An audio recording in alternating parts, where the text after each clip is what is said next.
जहन्नम से बचाइए, इंशाल्लाह फायदा ज्यादा रहेगा। साहब, जो आमतौर पर जो दोस्त होगा वो चुगली करेगा नहीं और गिबत करेगा नहीं, अब जो दोस्त नहीं होगा वही ये काम करेगा और उसे हम माफ कर दें और उससे अगर हमको नुकसान पहुंचता है तो इसके लिए क्या है?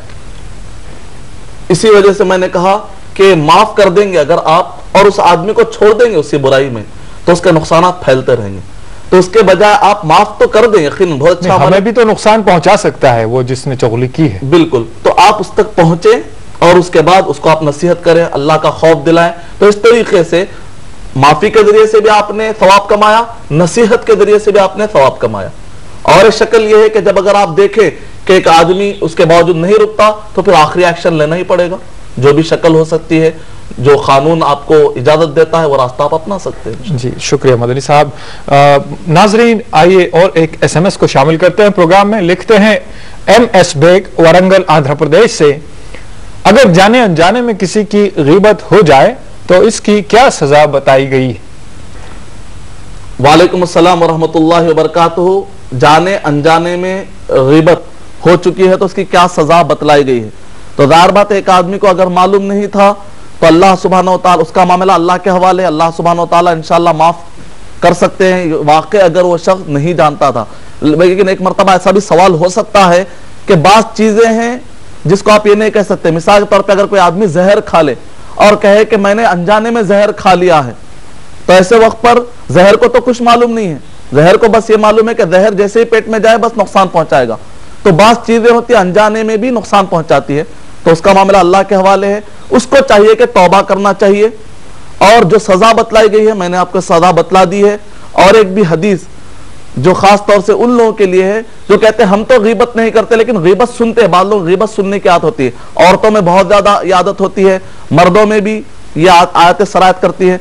नबी अकरम सल्लल्लाहु अलैहि वसल्लम ने फरमाया कि एक आदमी किसी की गीबत हो रही है और डिफेंस नहीं करता तो अल्लाह सुब्हानहू व तआला भी उस आदमी को एक ऐसी जगह पर जहां पर वो चाहेगा कि मेरा फला काम बन जाए, मेरा फला काम बन जाए। एक आदमी गीबत करता है या गीबत सुनता है, उन दोनों की सजा यह है कि एक आदमी चाहता है कि उसका फला काम बन जाए, एक मखसूस जगह पर कोई काम उसका अटका हुआ है, वो चाहता है कि काश के कोई रेफरेंस दे दे, कोई शफात कर दे, सिफारिश कर दे तो मेरा काम बन जाएगा, तो अल्लाह सुब्हानहू व तआला उसके काम को अटका देंगे।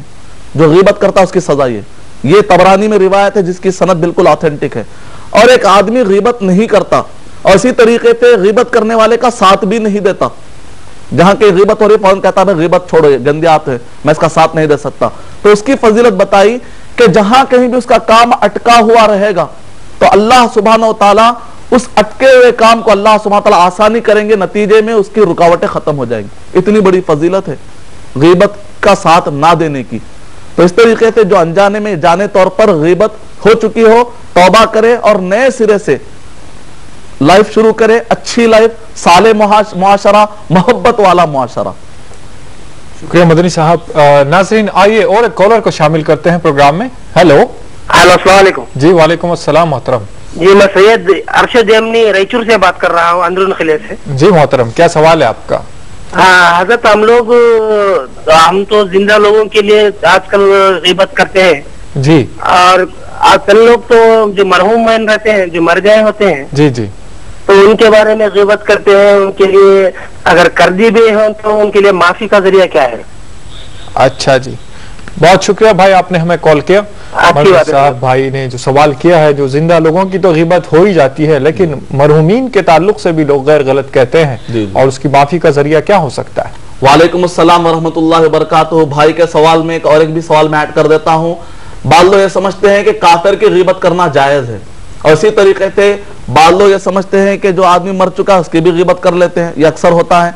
इसी तरीके से बाल लोग बच्चों की गीबत करते हैं, कहते हैं बच्चा बालिग ही नहीं हुआ तो उसके ऊपर तो गुनाह नहीं होगा।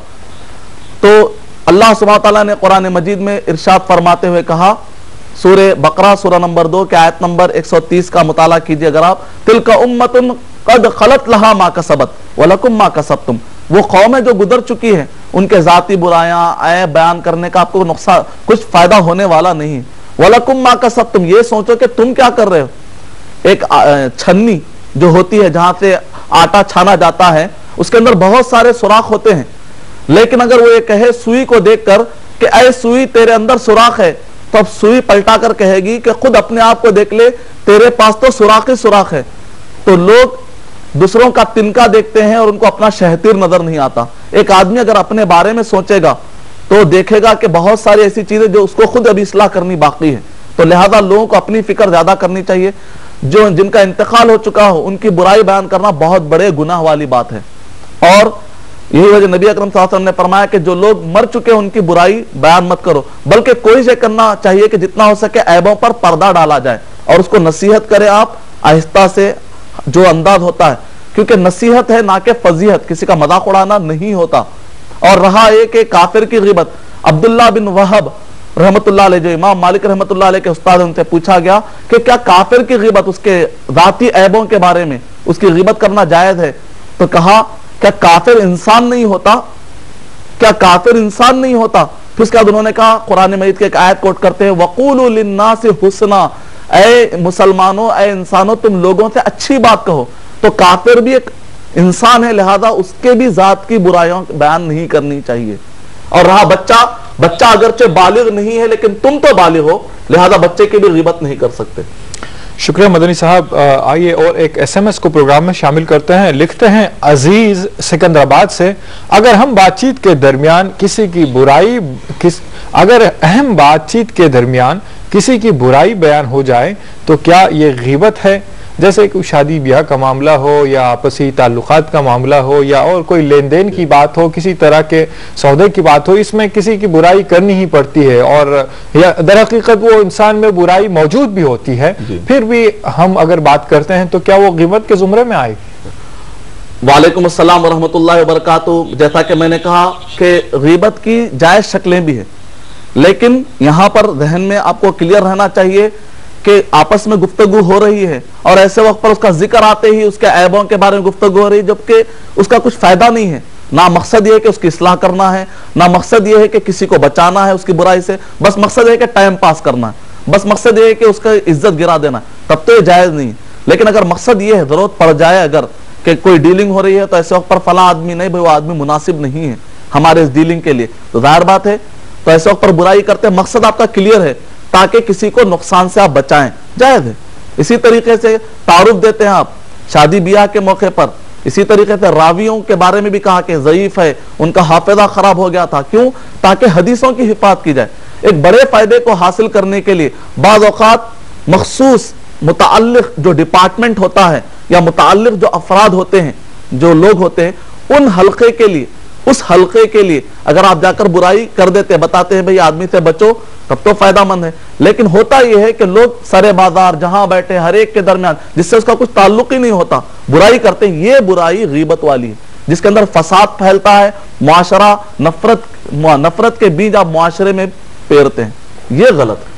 उसका कफ्फारा भी मैं इंशाल्लाह भी बताऊंगा। जो लोग इसमें मुब्तला हो चुके तौबा करना चाहते हैं, उसका कफ्फारा भी इंशाल्लाह बताऊंगा। शुक्रिया मदनी साहब। और एक कॉलर को शामिल करते हैं प्रोग्राम में। हेलो जी, अस्सलाम वालेकुम। अस्सलाम वालेकुम जी मोहतरम, कौन और कहां से बोल रहे हैं? जी मोहम्मद गियासुद्दीन खान बोल रहा हूँ, मुंबई मुमरा से। जी जी, क्या सवाल है आपका? कि मेरा सवाल ये था कि हम लोग किसी का घर में जाना आना है जी, और वहाँ उसके बारे में बहुत से चीज हम लोग बुराई जानते हैं। जी जी, तो हम लोग घर पे आने के बाद कभी मियाँ बीवी आपस में बात करते कि फलाना शख्स ऐसा है वैसा है, उसका मेरे बुराई है जी। तो लेकिन आप मियाँ बीवी के अंदर वो बात करना, उसका चुगली करना होता है या नहीं है? बच्ची साहब से मुझे पूछना था। अच्छा भाई, बहुत शुक्रिया, आपने हमें कॉल किया। आपके सवाल का जवाब यकीनन हम देंगे, आप प्रोग्राम देखते रहिए। नाजरीन, आइए चलते हैं एक मुख्तसर से वक्फे की जानिब, फिर इसके बाद भाई ने जो कॉल किया था इसका जवाब देते हैं। मिलते हैं ब्रेक के बाद। नाजरीन, वक्फे के बाद इस आखिरी सेगमेंट में फिर से आपका खैर मकदम है। अभी भाई ने मुंबई से जो कॉल किया था, इसका जवाब मदनी साहब से जानते हैं। क्या कहते हैं मदनी साहब भाई के सवाल से मुताल्लिक? वालेकुम अस्सलाम व रहमतुल्लाहि व बरकातुहू। भाई ने अभी ये सवाल किया कि कभी हम शौहर और बीवी जाते हैं किसी घर के पास, वहां पर बुराइयां